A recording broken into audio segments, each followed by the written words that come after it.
Bismillahirrahmanirrahim. Dear students, you are most welcome. Congratulating. I am Nurul Islam Suman, BArs M English, Assistant Teacher M A Rashid High School, Sadar, Noakhali. Dear students, a year consists of 365 days, অর্থাৎ 365 দিনে এক বছর হয়। A day consists of 24 hours. An hour consists of 60 minutes. This is the discussion of time, and time is synonym for period, duration, tense. My learners, our today's lesson is introduced to tense. Learning outcomes. At the end of the lesson, we will be able to define tense, tell the kinds of tense, explain the forms of tense, portray the structures of tense.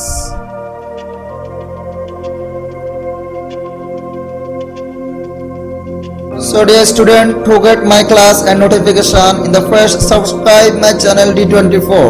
অর্থাৎ আপনি যদি আমার চ্যানেলে নতুন হয়ে থাকেন তাহলে ডান পাশের লাল রঙের সাবস্ক্রাইব বাটনটি ক্লিক করুন, মাই চ্যানেল D24। নোটিফিকেশন পেতে বেল বাটনের অল অপশনটি ক্লিক করুন এবং অন্যান্য ক্লাস পেতে উপরে অ্যারোতে ক্লিক করুন আর পেয়ে যাবেন অন্যান্য ক্লাসের লিংকগুলো। যেমন এখানে দেওয়া আছে আমার ফেসবুক লিংক, এখানে দেওয়া আছে সেন্টেন্স পার্ট 1 এবং এখানে দেওয়া আছে সেন্টেন্স পার্ট 2। এগুলোতে ক্লিক করলে অন্যান্য ক্লাসের লিংকগুলো পেয়ে যাবেন। Dear students, now we are going to start our today's lesson. Definition of tense. Tense is the form of verbs that indicates the time of action. অর্থাৎ টেন্স হলো ভার্বের এমন একটি আকৃতি যা কাজের সময়কে নির্দেশ করে। প্রচলিত সংজ্ঞা: ক্রিয়া সম্পন্ন হওয়ার সময়কে টেন্স বলে। Kinds of tense. Tense is of three kinds. অর্থাৎ টেন্স তিন প্রকার। This speech is wrong. Tense is mainly of three kinds. Tense প্রধানত তিন প্রকার। এই উক্তিটি সঠিক। টেন্স প্রধানত তিন প্রকার, এখানে প্রধানত শব্দটি ব্যবহার করলে উক্তিটি সঠিক হবে, শুধু তিন প্রকার বললে উক্তিটি সঠিক হবে না। Forms of tense. Tense has four forms. The speech is wrong. Tense has normally four forms. The speech is right. অর্থাৎ টেন্সে সাধারণত চারটি ফর্ম রয়েছে, এখানে সাধারণত শব্দটি ব্যবহার করতে হবে, শুধু চারটি ফর্ম বললে হবে না। এর কারণ আমরা পরে আলোচনা করছি।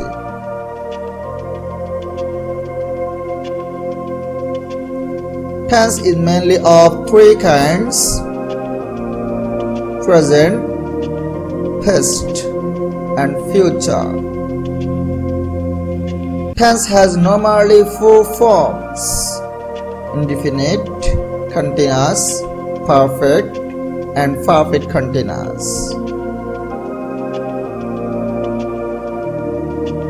Dear students, যদি আমরা টেন্সের এই তিনটি প্রকারকে চারটি ফর্মের সাথে সম্পৃক্ত করি তাহলে প্রকারগুলো দাঁড়ায় present infinite, present continuous, present perfect, and present perfect continuous. Similarly, first indefinite, first continuous, first perfect continuous. Future indefinite, future continuous, future perfect, and future perfect continuous. Three kinds and four forms equal to 12 forms or kinds. আমরা কি এগুলো কি প্রকার বলবো না form বলবো? Actually যেহেতু 3টি প্রকার ও 4টি ফর্মের সংমিশ্রণে 12টি প্রকার তৈরি হয়েছে, তাহলে এগুলাকে প্রকারও বলা যাবে, ফর্মও বলা যাবে।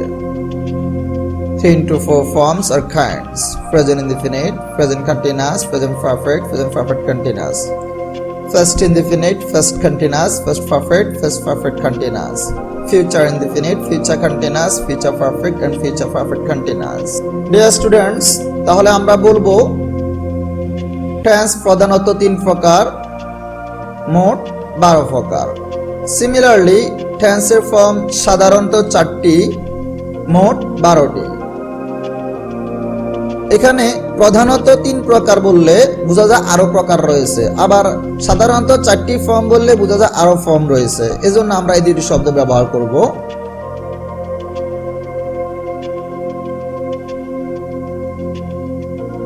Structures, affirmative, negative, interrogative, negative interrogative. Dear students, এখানে 4টি স্ট্রাকচার আমি উপস্থাপন করেছি। প্রথমটি subject be main verb extension, subject be not main verb extension, be subject main verb extension, be not subject main verb extension. এখানে affirmative ও negative স্ট্রাকচারটি শুরু হয়েছে সাবজেক্ট দিয়ে, পরে বি ভার্ব, আর ইন্টারোগেটিভ ও নেগেটিভ ইন্টারোগেটিভ স্ট্রাকচারটা শুরু হয়েছে বি দিয়ে, পরে সাবজেক্ট। এখানে প্রথম অংশ হলো স্ট্রাকচারের নাম, আর দ্বিতীয় অংশগুলো মূল স্ট্রাকচার। ডিয়ার স্টুডেন্টস, এখানে আমরা দেখতে পাচ্ছি বি ভার্বটি, বি শব্দটি ব্র্যাকেট করা আছে, অর্থাৎ এর কারণ হলো প্রত্যেকটি টেন্সে যদি 4টি করে স্ট্রাকচার হয়, তাহলে কিছু কিছু টেন্সের মধ্যে অ্যাফার্মেটিভ স্ট্রাকচারে বি হবে না, এই জন্য আমরা বিটাকে ব্র্যাকেট করে দিয়েছি। ডিয়ার স্টুডেন্টস, বি ভার্বস, আমরা এখানে বি ভার্ব একটি চার্ট দেখতে পাচ্ছি। প্রথম প্রকারটি হলো, যেমন এটি উপরের দিক থেকে প্রেজেন্ট, পাশ থেকে ইনডিফিনিট, তার মানে এই প্রকারের নাম হলো, এই ঘরটির নামই হলো প্রেজেন্ট ইনডিফিনিট। আর এখানে বি ভার্ব আছে do does. Next present continuous, am is are. Next present perfect, have has. Present perfect continuous, have been has been. First indefinite did, এখানে ফার্স্ট ইনডিফিনিট এর ডিড ভার্বটিও গোপন থাকে। ওই যে আমরা আগে বলেছিলাম অ্যাফার্মেটিভ স্ট্রাকচারে কিছু বি ভার্ব গোপন থাকে, অর্থাৎ প্রকাশ্য থাকে না। এগুলো হলো সে বি ভার্ব। এটা হলো প্রেজেন্ট ইনডিফিনিটেড ডু ডাজ, আর এটা হলো first indefinite did. Next continuous, was were. Next first perfect had, first perfect continuous had been, future indefinite shall will, future continuous shall be will be, future perfect shall have will have, and future perfect continuous shall have been will have been. My students, এই দুটি B ভার্বকে আমরা ব্র্যাকেটে রাখার কারণ হলো এগুলো কখনো কখনো বসে, আবার কখনো কখনো বসে না। অর্থাৎ অ্যাফার্মেটিভ স্ট্রাকচারগুলোতে বি ভার্বগুলো একা বসে না। আবার বলছি, অ্যাফার্মেটিভ স্ট্রাকচারগুলোতে এই বি ভার্বগুলো একা বসে না। Example two structures. Dear learners, we have composed 4 structures, অর্থাৎ এই 4টি স্ট্রাকচার আমরা কিন্তু পূর্বে আলোচনা করেছি। তা আমি আবার 4টি স্ট্রাকচার দিলাম, এখন সেই আলোকে আমি এক্সাম্পলগুলো দিব। তো প্রথম এক্সাম্পল হলো উই গো হোম। এখানে আমরা দেখতে পাচ্ছি উই একটি সাবজেক্ট, বি ভার্ব নেই। এখানে আমি দুটি কমা দিয়ে চিহ্নিত করে দিলাম যে এখানে একটি বি হওয়ার কথা, এখানে বি নেই। উই গো হোম স্বয়ং মেন ভার্ব। আমরা বলছিলাম যে অ্যাফার্মেটিভ স্ট্রাকচারের মধ্যে বি ভার্ব হয় না। উই ডোন্ট গো হোম, এখানে কিন্তু বি ভার্ব হয়েছে do. We don't go home, পরেরটি ইন্টারোগেটিভ স্ট্রাকচার, যেহেতু আগে ডু আসবে, ডু উই গো হোম, তারপরেরটা হবে ডোন্ট উই গো হোম। এখানে আমরা গঠনের আলোকে এক্সাম্পলগুলো প্রদান করেছি। So dear learners, hoping you have achieved a great lesson from here. At last, don't forget to share my class with your friends. তথা আমার ক্লাসটি যদি তোমাদের ভালো লাগে তাহলে তোমাদের ফ্রেন্ডদের সাথে শেয়ার করতে ভুলবে না। মে আল্লাহ ব্লেস ইউ।